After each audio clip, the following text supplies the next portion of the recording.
জাতির শ্রেষ্ঠ সন্তান বলা হয় পৃথিবীর সকল দেশে যারা বিদ্বান, যারা ফিলোসফার, যারা বুদ্ধিজীবী, তাদের সেই সমস্ত দেশে পৃথিবীর সবচেয়ে উন্নত দেশ, যে সমস্ত দেশের লাইব্রেরি খুব বেশি সমৃদ্ধ,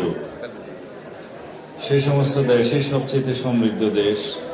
যে দেশে উচ্চশিক্ষার বিশ্ববিদ্যালয়ের প্রতিষ্ঠানের সংখ্যা বেশি। একটি দেশকে ধ্বংস করে দেওয়ার জন্য সেই দেশের শ্রেষ্ঠ সন্তানদেরকে, বুদ্ধিজীবীদেরকে, বিদ্বান ব্যক্তিদেরকে, ফিলোসফারদেরকে হত্যা করে সেই দেশকে ধ্বংস করতে চেয়েছিল পাক হানাদার বাহিনী। এটা সবাই জানে। এবং পৃথিবীর সকল স্বাধীনতা সংগ্রামের যুদ্ধের প্রথমে এবং শেষ দিকে এবং মাঝে মাঝে তাদেরকে হয় হত্যা করা হয়, না হলে অন্যভাবে নির্যাতন করা হয়। কিন্তু স্বাধীনতার পরে সবচাইতে উল্লেখযোগ্য বিষয় হলো আমরা বিগত ফেসিবাদের সময়ে একটি সিস্টেমেটিক ওয়েতে বিভিন্ন প্রক্রিয়ায় বাংলাদেশের টোটাল শিক্ষা ব্যবস্থাকে ধ্বংস করে দেওয়ার জন্য একটা প্রকল্প নেওয়া হয় এবং যার মধ্যে তারা অনেকাংশে সফল হয়েছে। নম্বর বাড়িয়ে দেয়া, প্রশ্নপত্র ফাঁস করা সহ পাবলিক সার্ভিস কমিশনকে দলীয়করণ করার মধ্য দিয়ে বাংলাদেশে যা হয়েছে,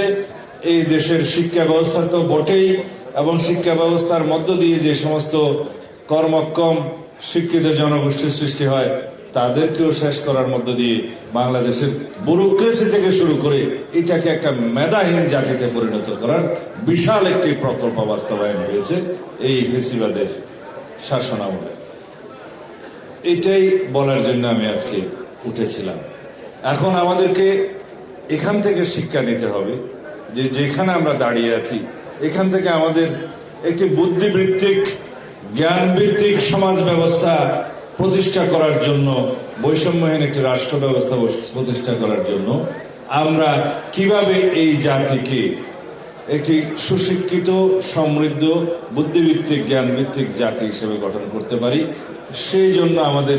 যথেষ্ট প্রকল্প হাতে নিতে হবে, সেজন্য যথেষ্টভাবে আমাদের কর্মসূচি নিতে হবে এবং আগামী দিনে ইনশাআল্লাহ আমরা সেটাকে চ্যালেঞ্জ হিসাবে নিয়ে যাতে এই জাতিকে একটি শক্তিশালী জাতি হিসেবে বিনির্মাণ